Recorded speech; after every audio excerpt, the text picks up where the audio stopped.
And we're live with Let's Talk, the SQPN community podcast. I'm Dom Bettinelli, and today I'm joined by Lindsay Sant. Hello, Lindsay. Hi, Dom, and even though I'm over in Australia, I can still say good morning in the time zone that I'm in. It's good morning from the future on Tuesday, but Yes. but for you can still say it's still good morning for us too. And also joining us is Thomas Sanjurjo. Hi, Thomas. Hi, Dom. How's it going? Very well, thanks. Folks, this is the SQPN community podcast, Let's Talk, that we're doing as a special right now. And we're here to provide a little light, a little levity, and we gather around the community coffee pot every weekday morning for some ideas on how to spend our time and just to catch up with one another and see what's going on. And we really are enjoying this time together. If you'd like to stay connected with us, you can catch us on Facebook live each weekday, 10:30 a.m. Eastern, 7:30 Pacific, 12:30 Melbourne time right now because you guys switched your clocks ahead because it's spring for us. Do you guys still move ahead even though it's fall for you? Yeah, so we get an extra hour this time round, and this is our favorite one because we get an extra hour of sleep as well. So how do you remember that? Because we always remember to spring ahead, fall back. That would all be backwards for me then. I don't know how I would remember. Dom, I'm part of the lazy generation now. I just have my iPhone, and it just changes automatically overnight. That's all I have to do. That's right. This is true. And anyway, so you can watch us live, and you can listen to the Let's Talk podcast feed in audio, or you could go to the SQPN YouTube channel and watch the video. So I just want to highlight a couple things that are coming up this week on SQPN. Today we have a great episode. We talked about it on Friday, but we have a great episode coming up today on American Catholic history on the great American baseball player Yogi Berra, who is just full of great sayings and is an interesting Catholic American, that's for sure. And also, let me see what else we got going here.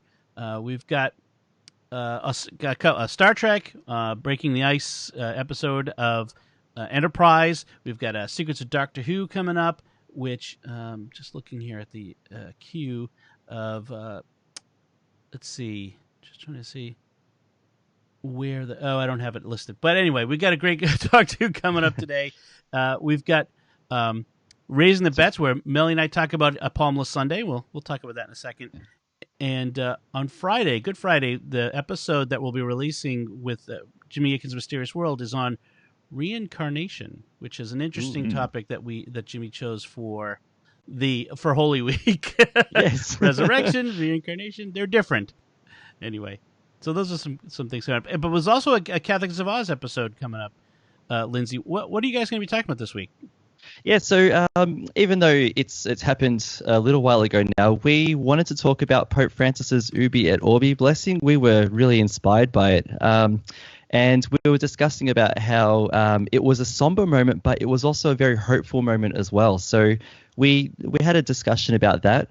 We also talked about a Catholic priest here in Melbourne who wrote an article about tips about how to be productive when you're working at home, and he used some quotes from saints to do that. So we went through that too, and we had a couple of other topics. Our good friend Lino Sabol joined us this time around as well, so we decided to make it a bit of a casual episode. No segments, just take it easy and pretend that we're gathering for Easter like a family would, and have a bit of a laugh and a bit of a chat about it too. Very nice. Yes, that'll be out on Holy Saturday for us. It'll be Easter Sunday for you when that drops. But be sure to subscribe and check that out, folks. So it is Holy Week, and I'd love to throw it to you guys how are you planning to spend Holy Week with your family? Thomas, do you got any special ways that, since we can't go to the Triduum, anything special that you're planning to do for the family for Holy Week? Not really. We've been watching Mass, and we're making sure that we do that together as a family. My daughter has snuck off a couple of times to try and do the daily Mass without us because she's just ahead of things. But we have been trying to bring everybody together and keep us together. But really, it's just kind of the home church is what we're really focusing on. Okay. How about you, Lindsay? Anything special? Yeah, in that vein, we've been doing some similar things too. I'm really big on symbols, so I saw a post that someone had put on Facebook about putting palms on your door, and I don't have any palms here, but I did on Saturday night before the night before Palm Sunday, I was out in the front yard at about 8 p.m. in the dark, ripping branches off trees. I managed to put something nice on the front door and with a cross in the middle. So I'm just looking for symbols that I can put up, especially so my kids can see them and appreciate Holy Week that way. But definitely the daily mass on TV from our parish priest, Father Michael, as well. So shout out to him for the good work that he's doing. I saw another post on Facebook. A priest somewhere recommended we can't have the Easter fire in our homes, but maybe we can put up our Christmas lights on our house as well to represent the light of Christ. So I thought that was a good one. I might see if I can get away with that. Yeah, one thing what Melly and I were talking about was on Holy Saturday for the vigil, before we watch it, because I think we'll try to watch an Easter vigil. I'm not sure which one yet. We actually might try to get it like our fire pit and start a little fire. Turn on all the lights in the house, start a little fire, and maybe get some candles and have a little ceremony of lighting the candle, the Easter light, the light of Christ. And then from there, we also talking about doing maybe some kind of Stations of the Cross on Friday, just us around the house and a veneration of the cross. The things we would normally want to go to our church to do, but we're going to try to get them.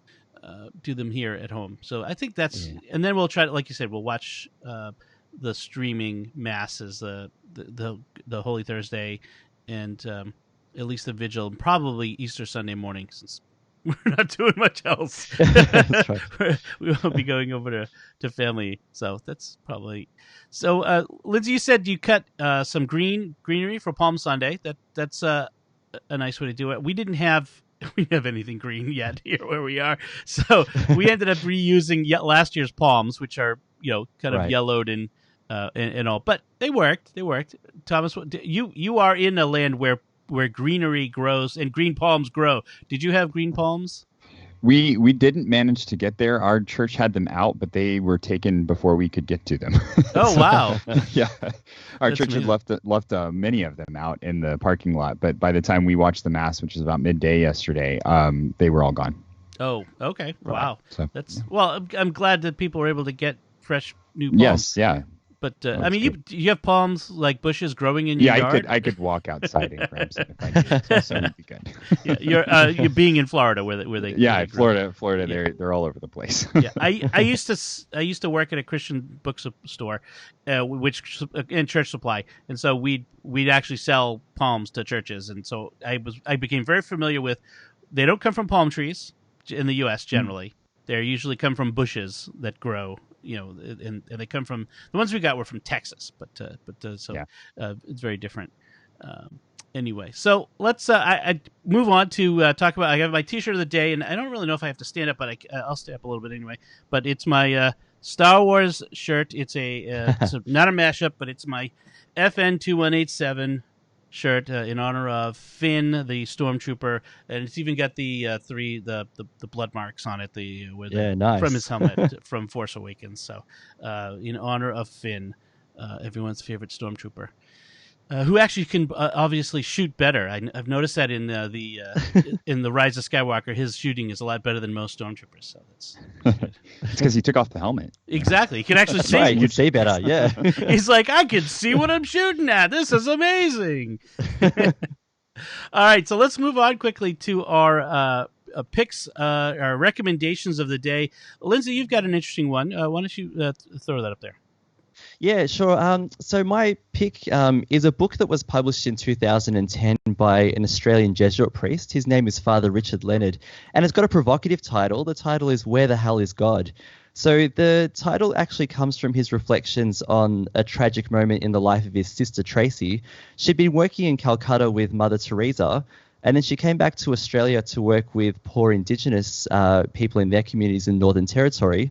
But she was in a serious car accident and it left her quadriplegic.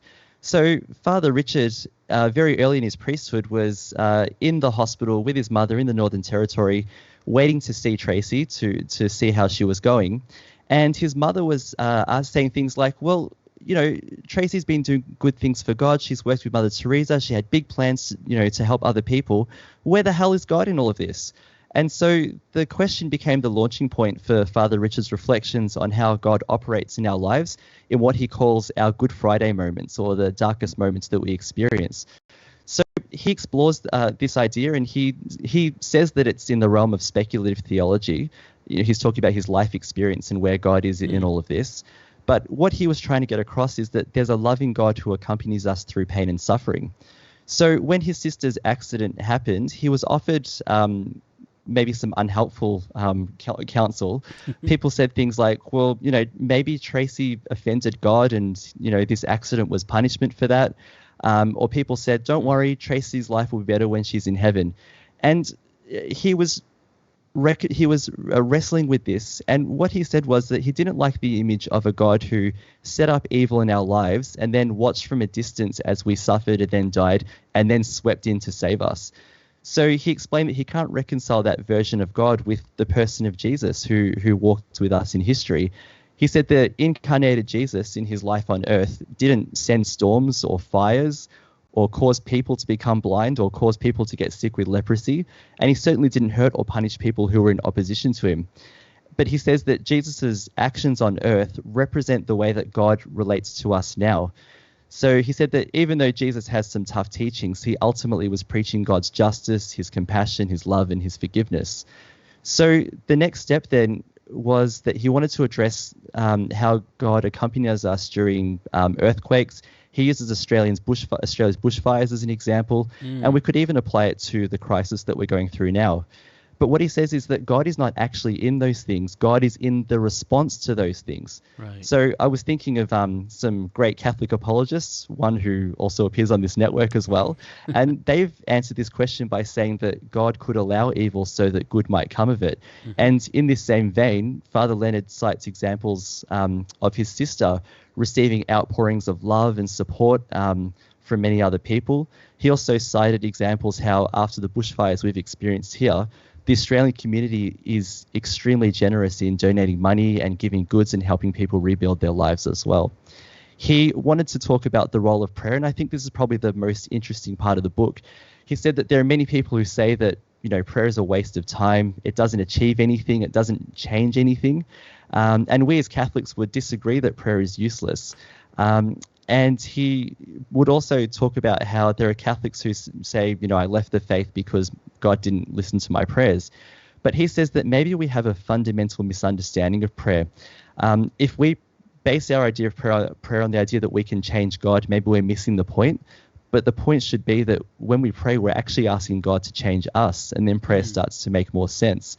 So in this way of praying, we're asking God to do what he did as the person of Jesus as well, to accompany us, to fill us with grace, and then to help us turn our prayers into meaningful actions. So we have that faith and works component then. So he's written a book about a God who is very aware of our suffering, is profoundly interested in us as individuals, and who accompanies us in every part of our life, and then asks us to do the same with others as well. It's not a long read. It's only about 70 pages long. And it's not the be-all and end-all on this topic of God and our suffering, but I think it makes a really solid contribution. And I'd highly recommend anyone who's listening to pick up a copy and be challenged by it as well. Cool. We'll have a link in the show notes to that.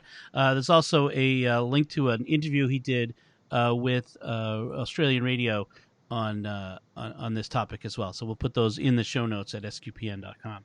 Excellent. That sounds really, really good. And at 70 pages, you could definitely read it this week. Yeah, I second that recommendation and the follow-up, Why Bother Praying? Both excellent books. Awesome. Great. Thomas, what's on your mind today? So mine kind of dovetails into the same concept. I actually wanted to come on the show with Lindsay to talk about this because I've been really getting into reading Stoic texts, ancient Stoic texts. So we're talking about the Greek version of Stoicism, not the modern conception of the placid, immovable, unemotional person. But in ancient Stoicism, it was about coming to terms with what made emotions. So learning, what inside yourself made emotions, and being able to realize that the events in our lives aren't what cause us problems, but our judgments about those events.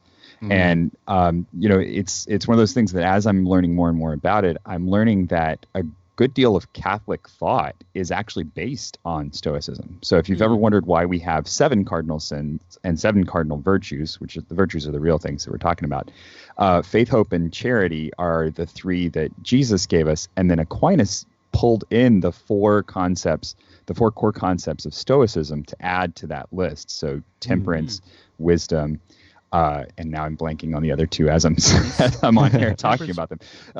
Wisdom, temperance, and fortitude justice and fortitude. Yeah.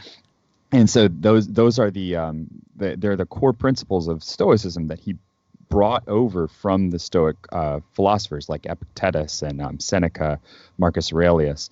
And he said these are so important as humanistic principles that they belong inside of the Catholic faith. And so that's why we have those 7 virtues instead of just the 3 that we had from the Bible. And my recommendation on this is there's a book called The Practicing Stoic, a Philosophical User's Manual by Ward Farnsworth, who is a UT grad like me. And it's an excellent walk through all of the ancients. And so he brings in Seneca, he brings in Epictetus, he brings in a lot of Aurelius. And it's just kind of a tracking of the core principles and references back to the original texts that brought them up. Excellent. Cool. All right, so 2 great texts there for you and something to read. I will also offer something to read. It being Holy Week, I will recommend Pope Benedict's book, Jesus of Nazareth, Holy Week, From the Entrance into Jerusalem to the Resurrection. It's a great meditation. Melanie and I talk about it on Raising the Bets this week, but basically, Pope Benedict has 2 modes. He is the philosopher who is, if you're an academic, you understand, and if you're not, it's really impenetrable. But then he's also the pastor, where he speaks in beautiful language that is accessible to, it's still intelligent and erudite, but it's accessible to everyone. And so this is the latter, and definitely recommend it. And we'll put links to all those in the show notes. We should wrap it up here because I've got a recording of Secrets of Dr. Who in about 10 minutes. So we'll see how that goes. And so we'd like to take a moment to thank our patrons who make it possible for us to create Let's Talk. Their generous donations at sqpn.com/give make it possible for us to continue Let's Talk and all the shows at StarQuest. You can join them by visiting sqpn.com/give. So that's it from us. We'd love to hear from you. Well, what do you think? What do you have to recommend? Or what do you think of the topics we've discussed? You can contact us by visiting sqpn.com or the StarQuest Facebook page, facebook.com/StarQuestMedia, or send an email to letstalk@sqpn.com. And until next time, Thomas Sanjurjo, thank you for joining me on Let's Talk. It was great to be here. And Lindsay Sant, thank you as well. Thanks, Dom. It was a pleasure. And once again, I'm Dom Bettinelli. Thank you for listening to Let's Talk on StarQuest.